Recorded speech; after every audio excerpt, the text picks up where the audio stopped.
Hi and welcome Juddy Productions viewers to today's video where we'll be looking at Unit 3 General Maths, Area of Study Number 2, Recursion and Financial Modelling, and our topic for today is Amortising Annuities, and our skill is to look at some exam style questions. So let's jump into it. So example number 1 comes from the 2023 VCEE General Maths exam number 2, that is a short answer exam.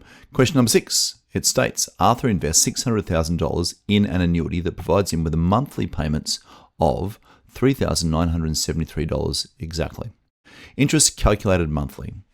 3 lines of the amortization table for this annuity are shown below. So there's our amortization table, and the first 3 lines are entered in. Part A. The interest rate for the annuity is 0.4% per month, and we're asked to determine the interest rate per annum. So to work out the interest rate per annum, we simply take the interest rate per month and we multiply it by 12. It's scaling up by a factor of 12. So that's 0.42% per month multiplied by 12, which gives us an annual interest rate of 5.04%. A rather simple, straightforward first question. Part B. Using the values in the table, complete the next line of the amortization table. Write your answers in the space provided in the table below and round all values to the nearest cent. So in finance, we're always asked in the exams to round our values to the nearest cent. So first of all, let's work out the payment in row 3 of this amortization table. And that is simply $3,973. It's the same payment every particular payment number, with the exception of maybe the last payment where we won't have exactly that number. Next, we want to work out the interest value for payment number 3. So to work out the interest for payment number 3, we have to take the balance from number 2 and multiply it by our 0.42%, or if you like, 0.42 over 100. So we take the balance number 2, which has a value of $597,087.90, and we multiply it by our monthly interest rate of 0.42 over 100. That returns an interest payment of $2,507.77. Next, we want to calculate the principal reduction. So the principal reduction for payment number 3 is payment number 3 take away the interest in number 3. So that's $3,973 exactly, take away $2,507.77. So that returns a value of $1,465.23. So the balance from payment number 2 will be reduced by $1,465.23 when we work out the balance after payment number 3. Finally, we're asked to calculate the balance of payment number 3. So the balance of payment number 3 is equal to the balance of payment number 2, take away the principal reduction of number 3. So that's $597,087.90, take away $1,465.23. That gives us a balance number 3 of $595,622.67 to the nearest cent. Part C. Let VN be the balance of Arthur's annuity in dollars after n months. Write a recurrence relation in terms of V0, Vn plus 1 and Vn that can model the value of the annuities from month to month. So first of all, we can see here the initial value of this particular annuity is $600,000. So that's our V0.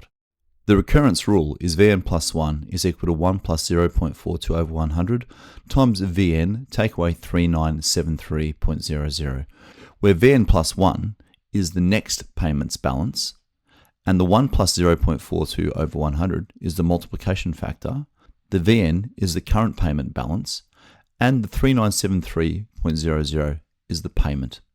That can be further simplified into Vn plus 1 equals 1.0042 times Vn, take 3973.00. Example number 2 comes from the 2022 VCEE General Maths exam number 2, that is short answer questions. Question number 7. Pina invests $540,000 in an annuity paying 3% interest per annum, compounding monthly. Her annuity will provide a monthly payment of $5,214.28 for 10 years. 4 lines of the amortization table for Pina's annuity are shown below. The information for payment number 3 is missing. So part A, what's the value of payment number 3? So from the previous example, we'd already examined this. The payment remains the same from period to period. So for each month, including payment number 3, it remains $5,214.28. Part B asks us to calculate the interest associated with payment number 3, and it asks us to round the amount to the nearest cent. So once again, this is calculating the percentage of the previous balance from payment 2. So to work out the interest of payment number 3, we take the balance of payment number 2 and we multiply it by 3 over 12 over 100. So the 3 divided by the 12 represents the 3% per annum expressed as a monthly figure. That can also be expressed as a fraction of 3 over 1200. So when we take the value of 532,261.78 as the balance of payment number 2 and times it by 3 over 1200, we end up with an interest being earned of $1,330.65. Part C, let PN be the balance in dollars of PN's annuity after n months. Write a recurrence relation in terms of P0, PN plus 1, and PN that can model this balance from month to month. So P0 is our initial value of this particular annuity, and this has a value of $540,000. And next we have our recurrence rule, where we state PN plus 1, the next term in the sequence, will be equal to 1 plus 3 over 12 divided by 100 times PN, the current term in the sequence, take away the payment of $5,214.28. That can be further simplified with a multiplication factor of 1 plus 3 over 1200, which can then be simplified again to the following.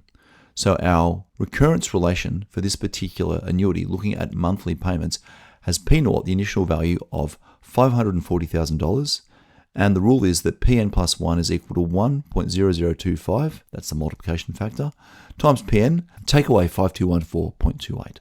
Part D, if PN had invested the original $540,000 annuity as a simple perpetuity, what monthly payment would she have drawn?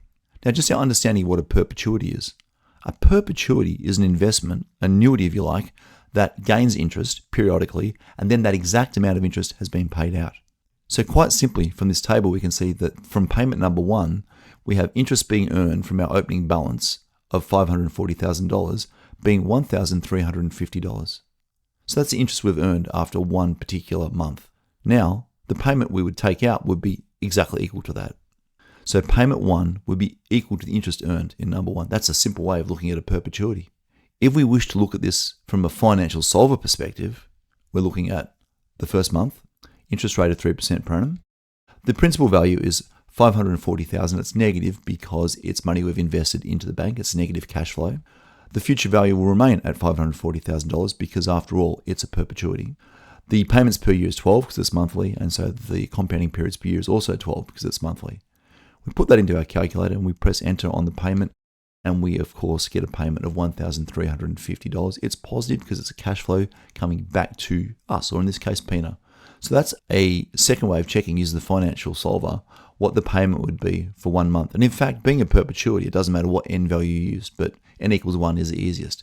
It also returns a payment each time of $1,350. Now, final example, there's 2 parts. Let's have a look. Alex has $1,500,000 to live off during his retirement. He has 2 investment options available to him.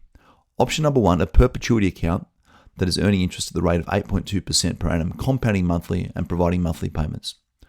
Option 2, an amortising annuity account, which is designed to last for 30 years, also earning interest at a rate of 8.2% per annum, compounding monthly and providing monthly payments. So first of all, task 1, what monthly repayments would Alex receive from the perpetuity account? So let's put this in. Perpetuity, we just use n equals 1 because it doesn't really depend on n, the number of months, because it's a perpetuity, it remains the same every month. The interest rate per annum was 8.2%. The principal value, the amount we put in the investment at the start, is $1,500,000, and that of course is negative because it's a negative cash flow for Alex. We leave the payment blank. We're going to come to that in a second. Being a perpetuity, the future value after any term will also be $1,500,000. The PV and the FV have to be the same. PV is a negative value, negative cash flow to the bank. FV, the future value, is a positive cash flow because it's coming back to Alex. The payments per year was 12 because it's monthly, and the compounding periods per year is monthly as well. That's 12. PPY has to equal CPY. We press enter on our payment, and we find in this arrangement, Alex will receive a monthly payment of $10,250 exactly. Task number 2. What monthly repayments would Alex receive from the amortising annuity account? Let's use our financial solver.